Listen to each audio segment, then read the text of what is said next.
पार्वण को फिका करिपारे वर्षा आसंता 6 तारिख बेलू आउ एक लघुचाप क्षेत्र सृष्टि हेबार संभावना रही।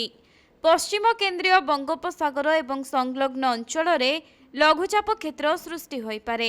एहा प्रभाव में अक्टोबर 10 तारिख पर्यंत राज्यर विभिन्न स्थान में घड़घड़ी सह वर्षा हेबार संभावना रही।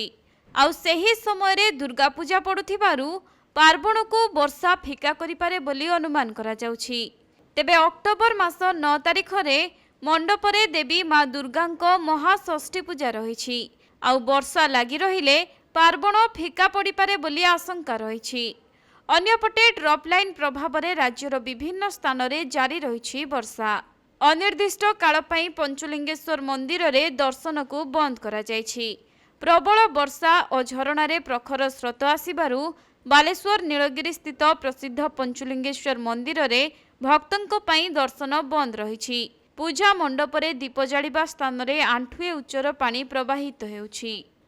आउ झरणा पानीर स्रोत बहु प्रखर थिबारु पंचलिंग को स्पर्श करिबा एवं पाखको जिबा पई भक्तों को बारण करा जायछि।